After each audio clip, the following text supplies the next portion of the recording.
હવે ગણતરીના દિવસોમાં જ હોળી અને ધૂળેટીનો તહેવાર આવી રહ્યો છે.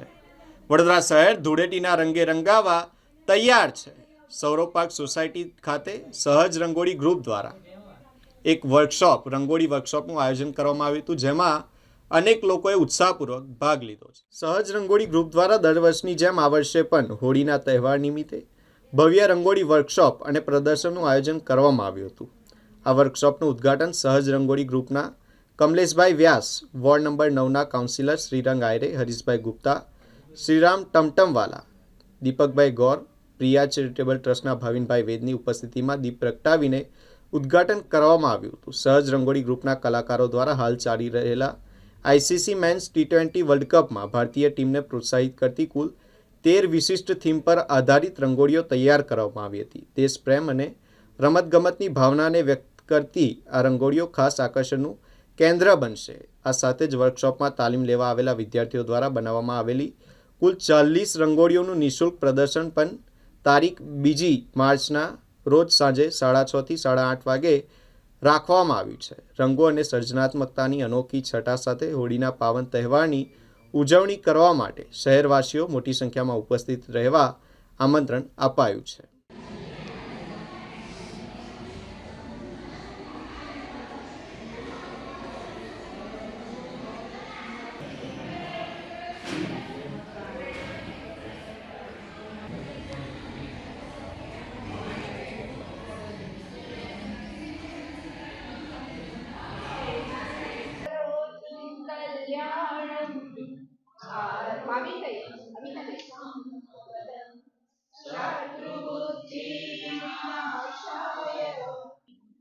શ્રીરામ ટમટમ બહુ જાણીતું છે વડોદરાનું ફેમસ. આમના ઓનર રહેશે ત્યારે શ્રી હરીશભાઈ અને રંગોળી એક શુભતાનું પ્રતીક છે, કલ્યાણકારક છે.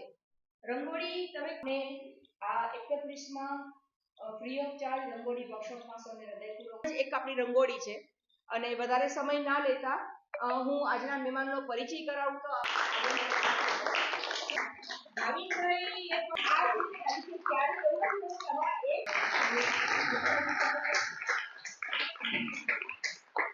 તમે કલાકારો છો તેમને નમસ્તે મંજન કરી આભાર માનું છું.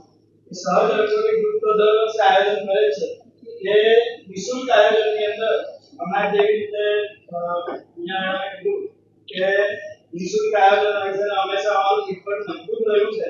તો એમને એક ચોક્કસ વિષય એક વસ્તુ કહેવા માંગીશ કે જ્યાં ત્યાં નિઃશુલ્ક અને નિસ્વાર્થ લોકો રહેશે ને ત્યાં ત્યાં સાયન્સ એજ્યુકેશન ચેરિટેબલ ટ્રસ્ટ તેમજ રાજેશભાઈ આયરે અને હું શ્રીરંગ આયરે આપણી જોડે હંમેશા. વડોદરા શહેર સંસ્કારી નગરીની સાથે સાથે કલાત્મક નગરી છે અને એ કલાત્મક નગરીની અંદર વડોદરાની અંદર જોઈએ કે દરેક પ્રકારના કલાકારો જ્યારે પોતાની સક્ષમતા અને પોતાની કાર્યશક્તિ બતાવતા હોય છે. એવી જ રીતે અમારા વિસ્તારની અંદર આવેલું સહજ રંગોળી ગ્રુપના અમારા કમલેશભાઈ વ્યાસ સાથે મીનાબેન જે અહીંયાથી વિદ્યાર્થીઓને તેમજ વિસ્તારના લોકોને છેલ્લા 10-15 વર્ષથી તે નિઃશુલ્ક અહીંયા રંગોળીનું જે શીખવાડે છે એ બદલ હું તેમને ખૂબ ખૂબ શુભેચ્છા પાઠવું છું. રંગોળી જ્યારે શીખવાડતા હોય તો એ રંગોળી આપણી પરંપરાગત આપણી જે જૂની પ્રાચીન પરંપરાઓ છે તેની અંદરથી એક આ પરંપરા છે. એ પરંપરાને હંમેશા ઉજાગર કરવા માટેનો તેમનો જે અર્થાત પ્રયત્ન છે, તેમના માધ્યમથી ધાર્મિક કાર્યક્રમ હોય કે કોઈ કાર્યક્રમની અંદર તેઓ નિઃશુલ્ક પણ તે સમગ્ર જગ્યાએ કાર્યક્રમ હંમેશા સહભાગી બનતા હોય છે. એવા આ બંને દંપતીઓને એટલે કે કમલેશભાઈ વ્યાસ અને મીનાબેનને હું ખૂબ ખૂબ શુભેચ્છા પાઠવું છું. આવી જ રીતે વિસ્તારના લોકોને પોતાની કલા લોકો સુધી પહોંચે તે માટેના જે તેમણે પ્રયત્ન કર્યા છે તે બદલ હું તેમને ખૂબ ખૂબ શુભેચ્છા પાઠવું છું. હું કમલેશ વ્યાસ, સહજ રંગોળી ગ્રુપનો ફાઉન્ડર છું.